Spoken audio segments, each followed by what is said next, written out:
The apocalypse is upon us. There's only one space left in heaven. Time to weigh your good deeds against your bad and see who will be saved.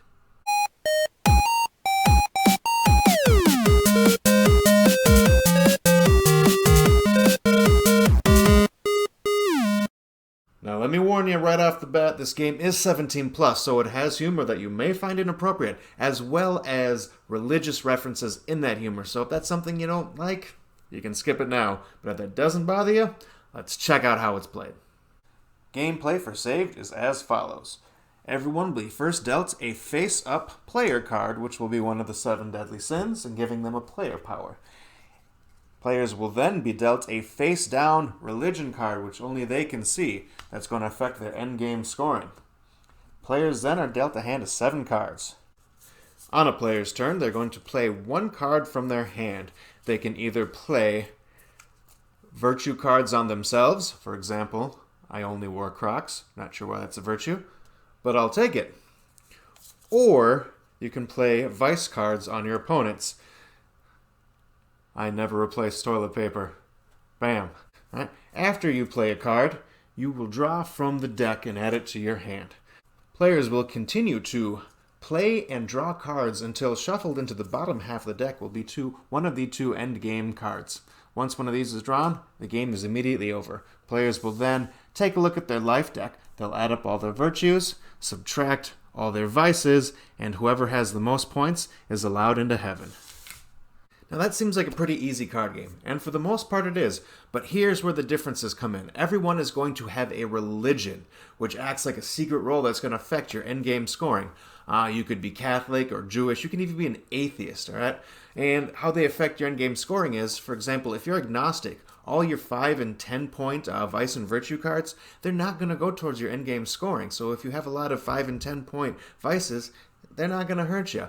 If you're Buddhist, if you are able to have an equal number of vices and virtues, you get a whopping 75 point bonus. All right, and that's going to affect how you play your games. All right, it's going to make games different. Also, when you set up, everyone is going to have one of these 7 deadly sins. All right, these are pretty much just special powers. Some of them you can use all game. Some of them you're only going to use once. For example, there is the envy card right there, and that's going to allow you once per game to switch your hands with somebody. If you have the gluttony one, you can start with 11 cards in your hand, so giving you a bonus there right off the bat. So yeah, these different sins are gonna change the game. They're gonna make every single player play slightly different. And lastly, to switch things up in the games to make them a little bit different, the game is gonna end either with the apocalypse or the Armageddon. All right, and one of them, the players, like in the Armageddon, players are going to discard all the cards in their hand. All right, but in the Apocalypse, you're going to take all the cards that are still in your hand, and they're going to go in your life deck and affect your scoring. Right? So these things right there, they're going to make the game have a lot more replayability outside of just the humor on the cards. Now, how does this compare to other adult games? Well, I think there's more of a game to it. For example, in Cards Against Humanity, it's pretty much just apples to apples, where everyone throws a card in and then one person is judging. There's no real game there of finding an objective or trying to manipulate whatever. It's just someone's opinion and how you think they're going to react. Same with another, like Joking Hazard is pretty similar. You're gauging the person who is doing the judging and hoping that you have the right cards that are going to make them laugh or make them react. The game's got a little bit more going on as well. Like, you're going to feel different each gameplay depending on which religion you have, as well as what sin you have. It's going to change things up. Plus, the 2 different endings for the game. When the game ends, like, are you going to keep your cards or are you going to be able to get rid of them? That's going to affect how you play. It's going to affect the feel of the games as well. In Cards Against Humanity, the variety in that comes with just buying all those different packs and everything, and that ends up becoming just a ton.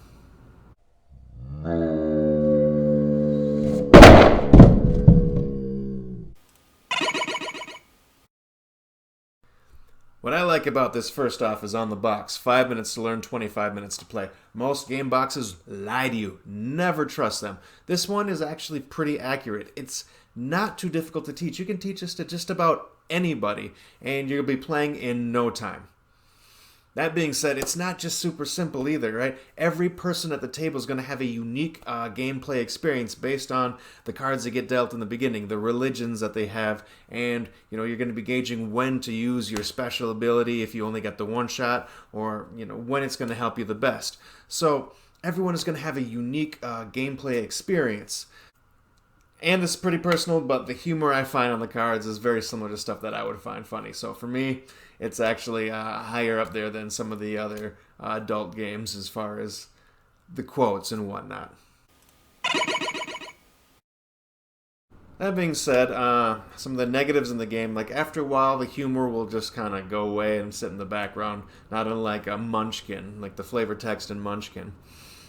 And it's not a super deep game. It's not something you're going to be breaking out every weekend to play in your big game groups. This is just something you're going to break out on occasion with a group of friends when you've got a little bit of free time.